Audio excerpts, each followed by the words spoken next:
Hello students, इस video में हम चैप्टर 9 के मिसलेनियस एक्सरसाइज के सॉल्यूशंस कंटिन्यू करेंगे।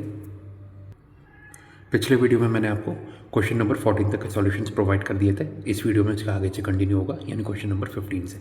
चलिए शुरू करते हैं। Question 15, find the direction in which a straight line must be drawn through the point -1, 2 so that its point of intersection with the line x plus y equal to 4 may be at a distance of 3 units from this point। मतलब क्या बोला गया है question में? Basically हमें एक ऐसी straight line की इक्वेशन निकालनी है जो ये गिवन पॉइंट है -1, 2 इससे पास होती हो, और उस स्ट्रेट लाइन का एक और straight line x plus y equal to 4 से पॉइंट ऑफ इंटरसेक्शन, मतलब इन दो लाइन का पॉइंट ऑफ इंटरसेक्शन -1, 2 से कितना डिस्टेंस में होना चाहिए? 3 यूनिट्स। ठीक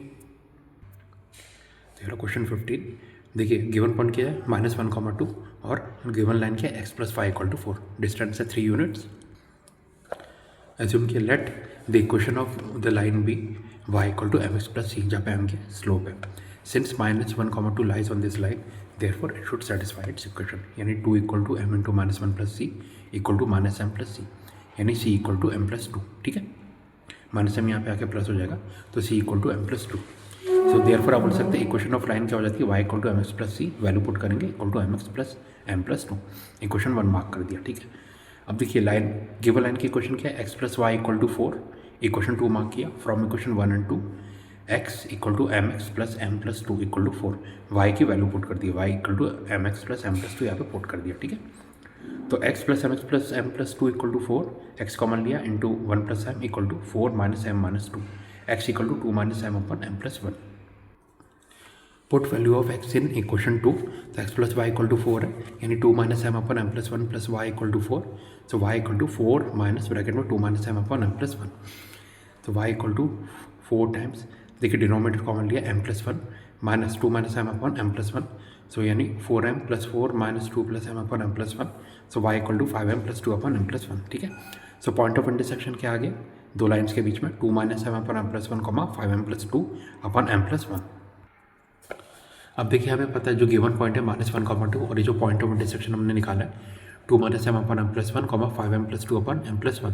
ठीक है, x1 equal to -1, y1 equal to 2, x2 equal to 2 minus m upon m plus 1, y2 equal to 5m plus 2 upon m plus 1। ठीक है, इनके बीच का डिस्टेंस 3 यूनिट्स होना चाहिए। डिस्टेंस फॉर्मूला निकाल यूज़ करेंगे, d equal to √x2 minus x1 का square plus y2 minus y1 का स्क्वायर, यानी 3 equal to √2 minus m upon m plus 1 minus of -1 का square plus 5m plus 2 upon m plus 1 minus 2 का square. ठीक है, so 3 equal to √2 minus m upon m plus 1 का square plus 5m plus 2 minus 2m minus 2 upon m plus 1 का square. ठीक है, plus 2 से minus 2 cancel हो जाएगा, स्क्वायरिंग बोथ साइड्स, 3 का square equal to 2 minus m upon m plus 1 का square plus 3m upon m plus 1 का square.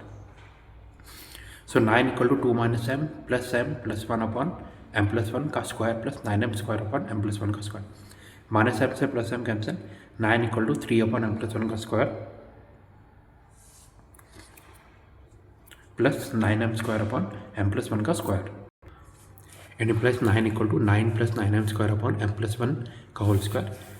ठीक है, क्रॉस मल्टीप्लाई करेंगे, 9 इंटू एम प्लस 1 का square equal to 9 into 1 plus m का स्क्वायर, 9 से 9 कैंसिल हो जाएगा, सो एम प्लस 1 का होल स्क्वायर ओपन करके m square plus 1 plus 2m equal to 1 plus m square, 1 से 1 कैंसिल, एम स्क्वायर से एम स्क्वायर कैंसिल, यानी 2m इक्वल टू 0, यानी m इक्वल टू 0।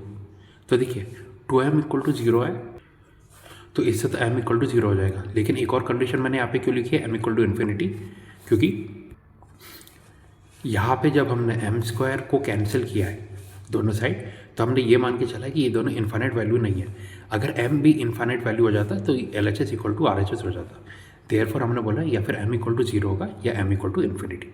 ठीक है, इससे तो m इक्वल टू 0 डायरेक्ट आ गया, पर m की एक और पॉसिबल वैल्यू आ रही है इन्फाइनाइट, क्योंकि दोनों साइड देखिए अगर m इन्फाइनाइट हो जाता है तो तब भी LHS इक्वल टू RHS आ जाता है। ठीक है, देयरफॉर आप बोल सकते हैं line is parallel to x axis और line is parallel to y axis, क्योंकि क्वेश्चन में पूछा गया था कि लाइन किस डायरेक्शन में हमें ड्रॉ करनी है, तो इससे डायरेक्शन आ गया, या फिर क्या होगा, line parallel to x axis होगा और line is parallel to y axis.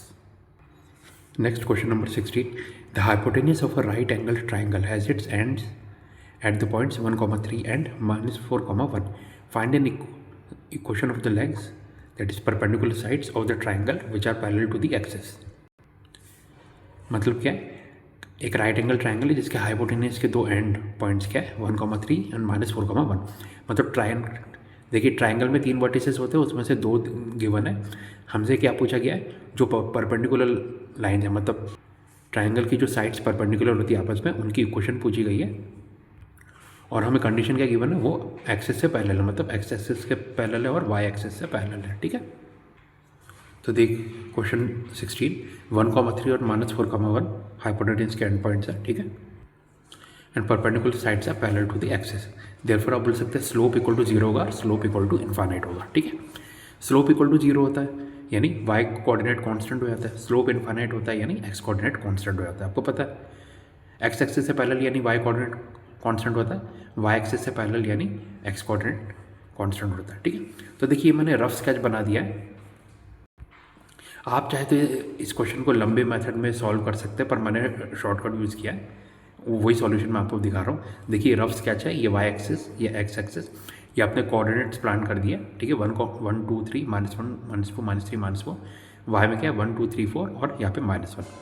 तो देखिए 2 एंड पॉइंट्स क्या है 1,3 एंड -4,1। ठीक है, अब देखिए ये तो हाइपोटेन्यूज हो गया।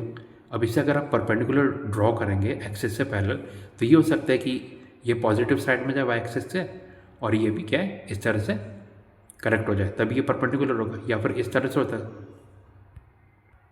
ये भी हो सकता है कि ऊपर की जगह ये नीचे जाए। ठीक है, और ये